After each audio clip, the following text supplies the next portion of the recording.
Hey guys, Jack Spirgo here. It's Friday afternoon. Got done with the show a bit early, so I figured I'd get out here and get some stuff done. And what we're doing is rehabbing this bed right here and getting it ready to plant it to the next succession. When I'm going to plant it yet, I haven't decided. But you see I grew lettuce and broccoli in this bed, and I just went ahead and cut everything off the roots. A lot of people have asked me, when you go to your next crop, you know, what do you do about your previous one?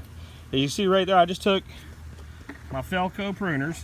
And if you do not have a pair of these, you are wrong. You should own a pair of Felco pruners. Everybody should at least once in their life, because they are the best. And just prune everything off at the soil level. That's going to leave those roots down in there. It's going to feed soil microorganisms and worms.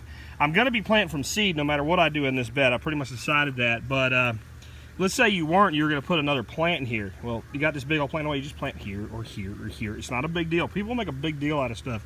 So what's all this greenery going on, man? What is this? That's duckweed out of the ponds. And so what I did is I gotta, you know, every once in a while I gotta pull this stuff off anyway, because it will completely overgrow an aquatic system. So you can see this stuff's got nicely matted, all matted together. So I just went ahead and got about a half a bucket of this stuff and put it all over the garage. My grandson here is hanging out with me. He ain't doing no work, but he is hanging out with me at least.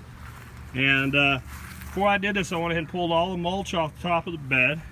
I might give him some work. I might have him haul all that stuff over there to the compost for me, for the chickens. But that's about it. The other stuff I did, I wanted to make sure I show you kind of my amendments going on. Favorite fertilizer on the planet, Dr. Earth, Premium Gold 444. All-purpose, great fungal inoculant and beneficial bacteria in there. I mean, this is really, you can use this and nothing else and be fine. Put down about 2 cups of that. Put down about 2 cups of bone meal, and just to boost the nitrogen, about 2 cups of blood meal into the dirt, and then kind of just tilled it in with my hands.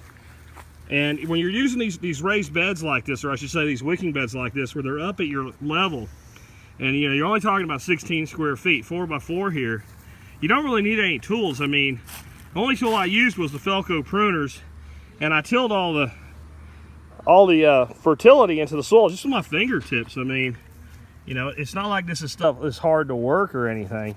You can see even with it being a wicking bed, it's starting to dry out. That's a little moisture right there, but the top's already drying out, and that's what I'm letting happen right now. I'm letting this duckweed, and there's a little bit of water, lettuce, and some other stuff mixed in with it. I'm letting it kind of dry out. The sun's just going to bake it while I figure out what we're going to plant here. And if I'm going to plant, I'm thinking about planting beans here. So if I do beans, what I'll probably do, I'll go ahead and put all the beans in, and then I'll put the mulch back on. If I do something else, I'm going to put the mulch on and then plant it to the mulch. That's it. That's all we got going on today. Right, Bray? Mm-hmm. Yeah, so we'll catch up with you guys later.